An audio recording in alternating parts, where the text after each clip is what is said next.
Hi guys! Welcome back to my channel Dhanashree kitchen vlogs. ఈరోజైతే గోరుచిక్కుడు కర్రీతో మీ ముందుకొచ్చేసాను. ఏ విధంగా prepare చేసుకోవాలో చూసేయండి ఫ్రెండ్స్. ముందుగా అయితే మసాలా అయితే ప్రిపేర్ చేసుకుందాం. వేరుశెనగ పలుకులు, అలాగే వెల్లుల్లిపాయలు, అలాగే అల్లం, కొద్దిగా నువ్వులు కూడా వేసుకొని, కొంచెం కొబ్బరి కూడా వేసుకోవాలి. వీటినైతే గ్రైండ్ చేసుకోవాలి స్మూత్ పేస్ట్ లాగా. ఇప్పుడైతే స్టవ్ మీద అయితే కుక్కర్ పెట్టేసుకొని ఆయిల్ అయితే వేసేసుకోవాలి. ఇప్పుడు ఆయిల్ అయితే హీట్ అయ్యాక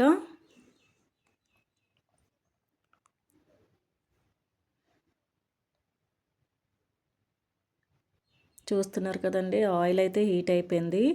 ఇప్పుడు మనం పోపు కోసం అయితే జీలకర్ర, అలాగే ఆవాలు వేసుకొని చిటపట్లాడాక ఆనియన్స్ అయితే కట్ చేసుకొని వేసుకోవాలి చిన్నగా.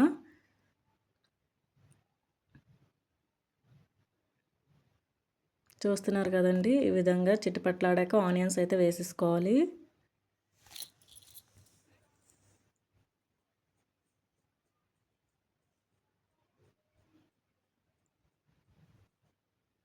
అలాగే పచ్చిమిర్చి కూడా వేసుకోవాలి. మనకి ఎంత స్పైసీ కావాలో అంత వేసుకోవాలి.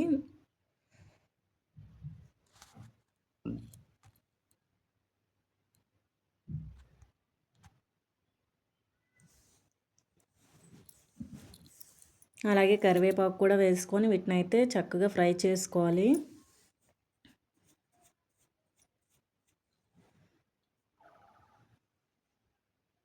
నేనైతే ఆనియన్ తొందరగా ఫ్రై అవ్వాలని చిటికెడు సాల్ట్ అయితే యాడ్ చేస్తున్నాను. చూసారు కదండి, చిటికెడు సాల్ట్ అయితే యాడ్ చేశాను తొందరగా ఫ్రై అయిపోవడానికి.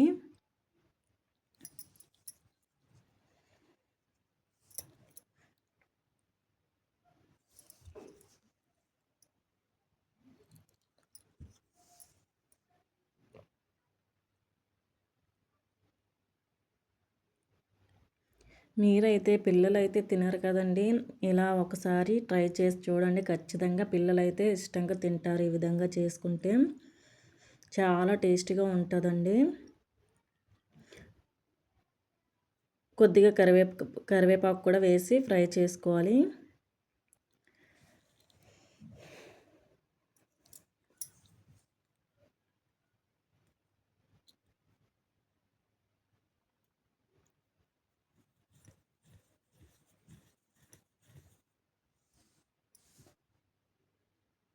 చూసారు కదండి, ఆనియన్ అయితే ఫ్రై అయిపోయింది. ఇప్పుడు అల్లం వెల్లుల్లి పేస్ట్ వేసుకోవాలి 2 స్పూన్స్.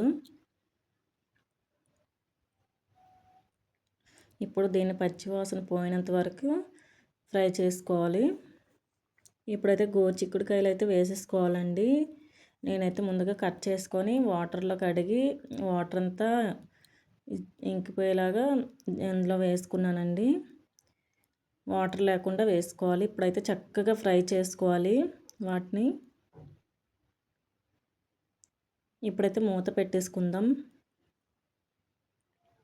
చూసారు కదండి, కొంచెం మగ్గిపోయాయి. ఇప్పుడైతే మనం ఒక 2 టమాటీలు అయితే కట్ చేసుకొని వేసుకుందాం. ఇప్పుడైతే మళ్ళీ వీటిని బాగా కలిపి మూత పెట్టుకుందాం.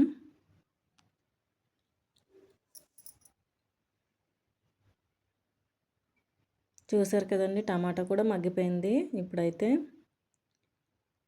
బాగా కలిపి వీటిలో అయితే మనం గ్రైండ్ చేసుకున్న పేస్ట్ని అయితే వేసేసుకోవాలి.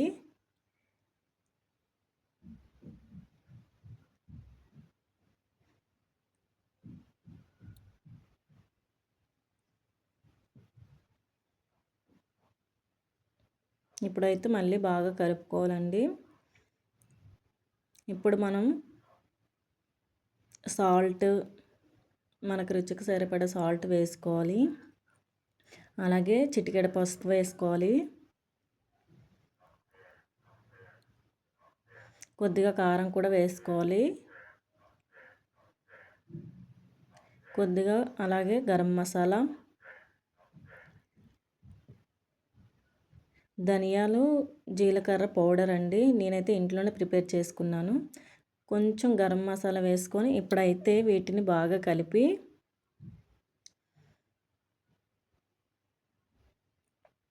కొంచెం కొత్తిమీర కూడా కట్ చేసి వేసుకోవాలి.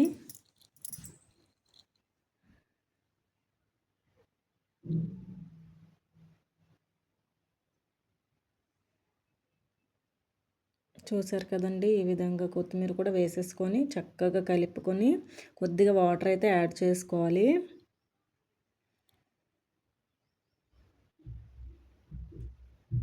ఇప్పుడైతే కుక్కర్ మూత అయితే పెట్టేసుకొని 2 విజిల్స్ వస్తే చాలండి. కర్రీ అయితే రెడీ అయిపోతుంది మనకి. చూసారు కదండీ! ఎంత బాగుందో చూడ్డానికి కూడా. దీన్ని రైస్‌లోకి గానీ, రోటీలోకి గానీ, చపాతీలోకి గానీ తీసుకుంటే చాలా బాగుంటుందండి.